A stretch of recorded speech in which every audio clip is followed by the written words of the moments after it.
Voilà, de retour dans cette émission, c'est le dernier virage. Hein, et là, on parle droit, maître Vanessa Balleroux.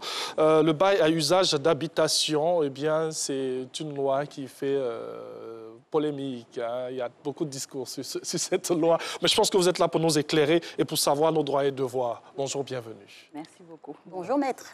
Bonjour, madame. Top, c'est parti. Alors, la question, elle est directe, hein, mais elle comporte plusieurs implications. Justement, quelles sont les implications de cette loi, finalement?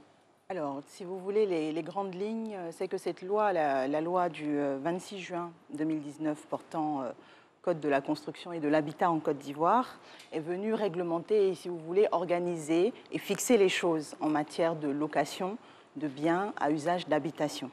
Donc, si vous voulez, parmi les mesures emblématiques, c'est la question de la caution, et la question de l'avance de loyer qui a été réglée une bonne fois pour toutes. Et toutes les deux, que ce soit la caution ou l'avance sur les loyers, sont limitées à 2 mois. Voilà. Donc, en matière de location en Côte d'Ivoire, les propriétaires, donc les bailleurs, sont tenus de limiter la caution à 2 mois et l'avance sur les loyers à 2 mois aussi. Donc, ça fait un total de 4 mois et non pas 5 mois comme on a l'habitude de voir ça. Et là, il y a une correction à faire à ce niveau. Tout à fait. Oui. Ou même 4 6 mois, généralement, 6 mois. Et tout. Donc, cette loi devrait, et oui, je dis bien devrait, parce qu'on a encore Voilà, cette loi devrait tout régler. Devrait plafonner aux 4 mois. Exactement.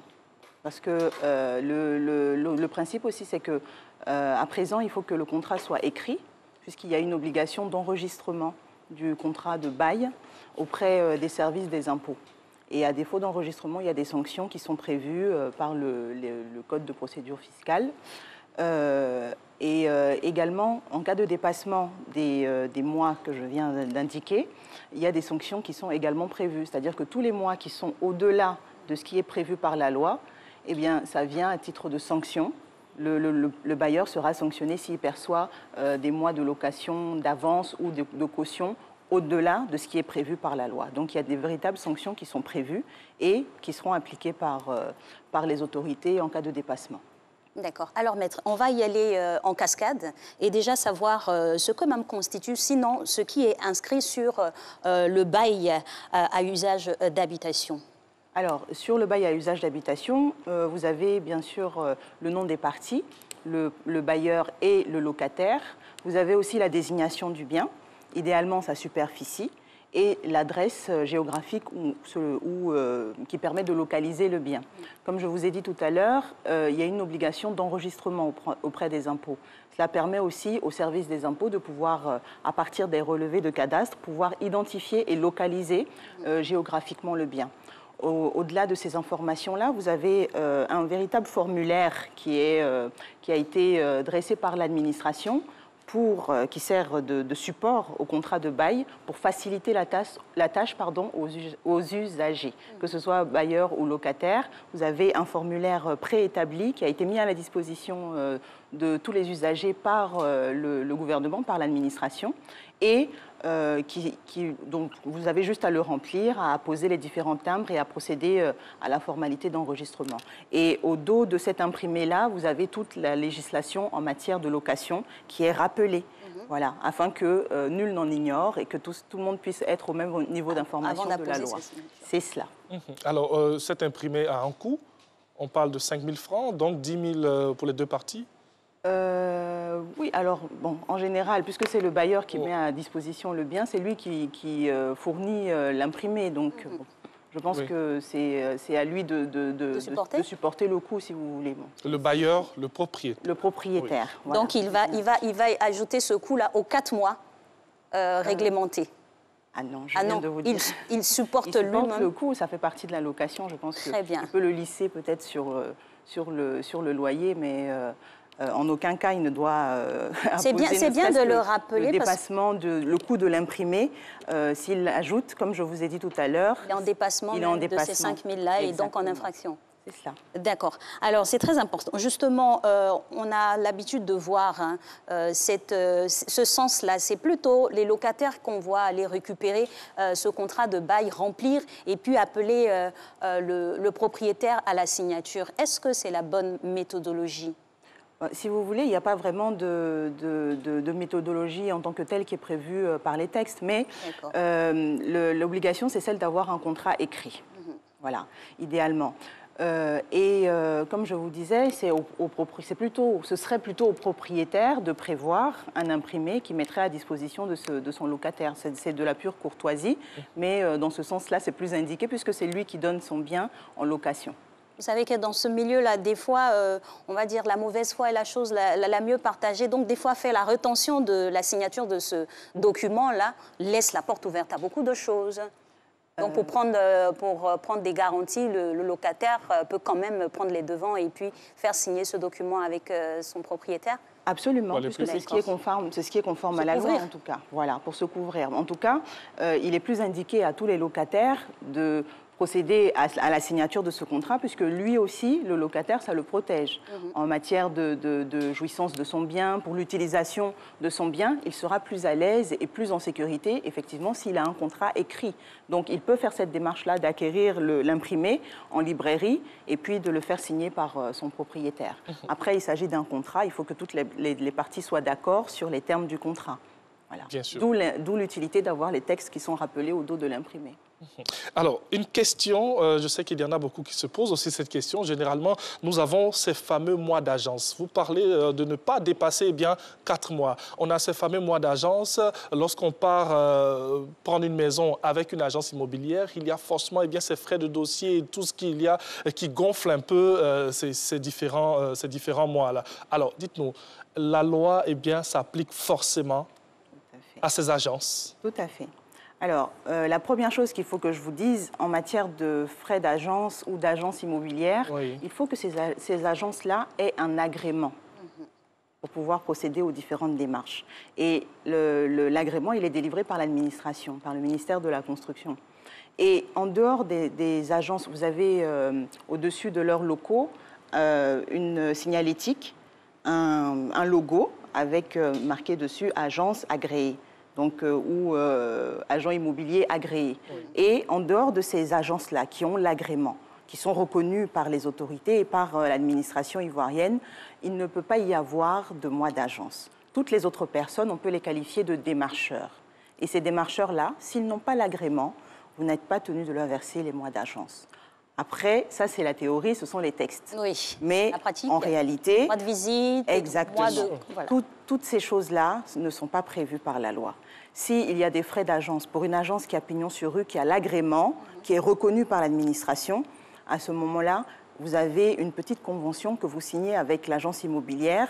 Et bien sûr, ce sont des commerçants, vous devez les rémunérer pour le service qu'ils vous rendent. Mais dans le cadre du contrat que vous avez conclu avec l'agence, je vous demande pendant 6 mois de me chercher un logement sur telle zone, à hauteur de tel montant de loyer. Et il y a une mission claire qui est définie entre le futur locataire et l'agent immobilier qui procède à cette diligence. Et effectivement, lui, il est habilité à vous facturer des mois, mais dans la stricte mesure du raisonnable. Voilà, et de ce qui est prévu par le texte. À ce niveau-là? Il faudrait peut-être que je vérifie, mais je ne veux pas m'avancer sur ce cas-là. Mais effectivement, il doit y avoir un plafonnement qui est prévu par le Code de la construction et de l'habitat. Alors, on va revenir au texte parce que c'est très important. On néglige des fois la lecture des textes. Mais qu'est-ce qui est inscrit au dos, par exemple, de ce bail à contrat d'habitation et quelles sont les implications pour les deux parties? Alors, vous avez rappelé au dos de l'imprimé, au dos du bail, les dispositions du Code civil et du Code de la construction et de l'habitat. Le Code civil va, par exemple, on va vous rappeler les obligations en matière de réparation. Les réparations que doit faire le bailleur, les réparations que doit faire le locataire, le bailleur propriétaire. Hein. Oui. Par exemple, on va vous rappeler qu'il y a un plafonnement des loyers et des loyers d'avance et des cautions. On va vous rappeler vos obligations en matière de paiement des loyers, la date à laquelle vous devez payer les loyers. En fait, toutes les dispositions qui permettent de profiter paisiblement du bien qu'on a pris en location, tout en mettant à l'abri et le propriétaire et le locataire.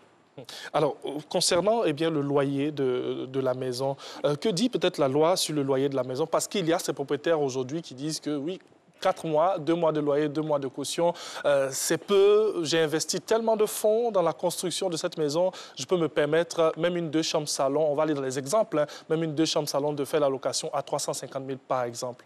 Est-ce que la loi parle un peu de la fixation, un peu à la fixation du loyer? En l'état, il n'y a pas de plafonnement des loyers qui est prévu par la législation ivoirienne. En revanche, bon, en tant que potentiel locataire, vous pouvez être un peu rebuté par un loyer qui vous est fixé à 350 000 francs dans une zone qui n'est pas forcément résidentielle. Bien sûr. Donc tout va dépendre de la localisation du bien. Si vous allez dans des quartiers très résidentiels, vous trouvez un logement, même un studio, parfois à 350 000 francs. Tout dépend du standing. Tout dépend du standing, tout dépend du standing du bien, tout dépend de la localisation, tout dépend des commodités aussi qui sont offertes, parce que parfois vous avez des services comme du gardiennage qui est fourni, ou parfois les factures sont incluses. Tout dépend des modalités de location. Donc il n'y a pas vraiment de plafonnement des loyers. Cependant, par exemple, en cas de litige, si l'affaire vient à arriver devant le juge pour une question de loyer, le juge peut estimer que le loyer était vraiment trop élevé par rapport à ce qui s'est passé, ou alors vous avez effectué des travaux et votre propriétaire, vous avez prévenu préalablement votre propriétaire avant d'effectuer ces travaux, et votre propriétaire refuse de vous rembourser ou de vous permettre de défalquer les sommes que vous avez investies dans les travaux d'amélioration ou de réparation impératives sur le bien. Et à ce moment-là, quand vous arrivez devant le juge va dire attention, le loyer il est de 350 000 francs, mais madame a effectué des travaux à hauteur de 2 millions parce qu'il y avait une grosse fuite où il fallait sauvegarder le bien, et vous êtes tenu de lui rembourser. Donc moi, je vais l'autoriser à défalquer cela du loyer jusqu'à ce qu'elle puisse rentrer dans ses fonds. Bien sûr, vous serez obligé de produire des factures, des justificatifs, des dépenses que vous aurez effectuées. Cela ramène à la question en amont de savoir comment faisons-nous l'état des lieux et avec quelle instance. Ce sont les deux parties seulement, où il faut y adjoindre peut-être un huissier pour pouvoir constater véritablement l'état des lieux. Bon, s'agissant d'un contrat, du contrat de bail, je pense que l'état des lieux contradictoires, c'est même pas que je pense, c'est que l'état des lieux contradictoires, il se fait au début, au moment de la remise des clés, et à la fin, au moment de la sortie des lieux. Et non, il n'y a pas besoin qu'un huissier soit présent pour vous départager, parce qu'il s'agit d'un contrat. Normalement, vous devez être d'accord. Donc, on libelle tout ce qu'on voit sur le contrat. Exactement. Pas sur le contrat, sur un document qui est annexé au contrat de bail. En général, en dernière page de l'imprimé du bail, vous avez un tableau avec des cases à cocher concernant l'état des différents aménagements de la maison. Donc, vous cochez, est-ce que c'est en bon état, est-ce que c'est usagé ou est-ce que c'est hors d'usage, etc., etc. Donc, vous allez regarder tout ce qui va concerner les portes, la plomberie, donc les robinets, les chasses d'eau, etc. Vous allez regarder l'état des sanitaires, vous allez regarder l'état de chaque pièce en notant, par exemple, qu'il y a de l'humidité dans telle pièce ou qu'il y a vraiment le carrelage est usé par endroit, etc. Et tout ça, ça va mettre à l'abri et le propriétaire et le locataire, dans la mesure où, au moment de quitter les lieux, si c'était déjà usagé, si c'était déjà très, très utilisé au moment de la prise des clés, le locataire pourra dire attention, ça ne m'est pas imputable. Pourquoi? Parce que la caution que vous versez au moment d'entrer dans les lieux va servir aux réparations au moment où vous quittez les lieux. Si on vous donne un logement en bon état d'usage et qu'au moment de sortir, les robinets sont cassés, les portes de placard ne sont plus en place, aucune porte ne tient, la peinture est écaillée, rien ne va dans la maison, à ce moment-là, le propriétaire est fondé à retenir une partie de votre caution, mais c'est sur la base de l'état des lieux contradictoire de sortie. Donc, on va comparer les deux états des lieux et puis les dégradations qui auront été occasionnées à l'occasion de votre usage de la maison viendront en déduction de la somme qu'il vous doit au titre de la caution. Voilà qui est bien dit. Donc, n'entrez pas comme ça dans une maison. Voilà. Il faut être regardant sur certains faits. Alors, on va... Exactement. On va y revenir. On va y revenir juste après. Par exemple, si la caution ne peut pas épurer les dégâts, même pour l'heure, on essaie de voir vos réactions quant à la question que nous débattons ici aujourd'hui. C'est parti.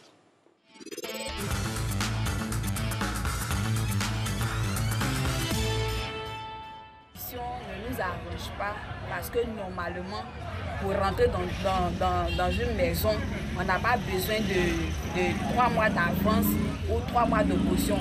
Soit on peut payer 3 mois de caution et puis rentrer sur le mois fini, on paye. Lorsqu'il pleut, l'eau rentre dedans, on ne peut même pas vraiment dormir. Tous nos affaires même sont gâtées. Quand on va vers le propriétaire pour lui suggérer le sujet, il ne vient même pas pour dire non qu'il va arranger. En tout cas, chez moi là-bas, là, à un moment, il y avait un problème de courant. Parce que nous tous, là, on est sur le même compteur. Donc ça fait qu'il y a les gens, ils ont les congélateurs, il y a les gens, ils ont certains appareils qui sont vraiment fautes. Donc quand c'est comme ça, quand la facture du courant vient là, ça monte. Le loyer, j'ai payé 2 mois d'avance, 3 mois de caution, 1 mois d'agence. Actuellement, le seul problème qu'on voit sur le terrain, c'est qu'on n'arrive pas à bien dormir. Chaque 5 minutes, il faut sortir au dehors à des heures tardives pour mettre le compteur à marche. C'est jusqu'à 2 heures, 3 heures du matin que le courant s'arrête. Là, on court des risques. Le gouvernement dit, on dit 2 mois. Mais d'autres veulent dire que 5 mois, 3 mois. Même on dit avant même qu'on ne peut pas fatiguer l'eau, le courant, mais maintenant même on paye. Quand tu rentres dans la maison de quelqu'un, il faut que tu payes le caution. La personne peut te dire 5 mois, 2 mois comme ça. Si ce qui est dans ta main, c'est toi tu as parlé. Maintenant quand tu rentres encore, si à la fin du mois net, le 5, on te dit qu'il faut payer. Mais on va payer, tu as dit que c'est son problème. Quand la pluie vient, l'eau rentre, tout mon marchandise se gâte. J'ai parlé fatigué, on dit il va arranger, jusqu'à aujourd'hui on est dedans. Bon. Enfin, merci pour la terminaison. Effectivement. Voilà. En tout cas, c'est les deux parties qui, ici, expriment leurs différentes griefs.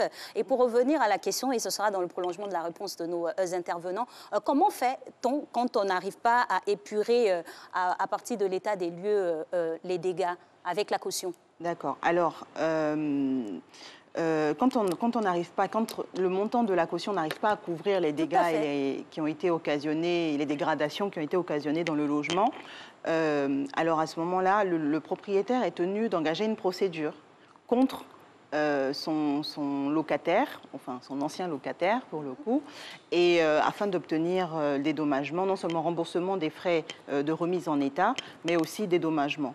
Donc la procédure, si vous voulez, ça va passer par... Là, il y a un état des lieux contradictoire, mais ce qui est recommandé, c'est de recourir au service d'un commissaire de justice, les anciens huissiers de justice, oui, pour pouvoir constater et avoir un état des lieux qui est fixé par un officier ministériel. Est-ce qu'on peut, ça peut être à l'amiable?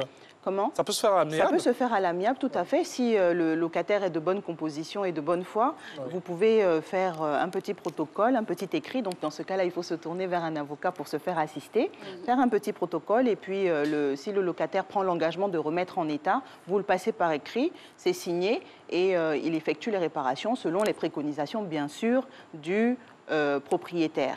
Le propriétaire qui va dire attention, moi je veux que ce soit comme ceci, je veux... oui, mais sans toutefois en profiter non plus pour demander des choses qui sont des aménagements qui sont beaucoup plus chers ou beaucoup plus onéreux que ceux qui étaient à l'origine dans la maison. D'où vraiment l'importance de prévoir un état des lieux d'entrée et un état des lieux de sortie. On pourra en profiter bien pour parler de mauvaise foi, hein, procéder à la réfection même de la maison totalement. Alors, Maître, pour vraiment terminer et pourquoi pas répondre aussi aux suppléments de questions que nos téléspectateurs pourraient se poser sur la loi, est-ce qu'on a ici une instance, un numéro, un lieu pour pouvoir recourir si on est dans un cas de non-respect de la loi édictée? En cas d'abus, il y a un numéro vert qui a été mis en place par le ministère de la Construction. Le numéro, malheureusement, m'échappe à cette heure, mais vous avez un numéro vert de 4 chiffres qui vous permet d'appeler un call center.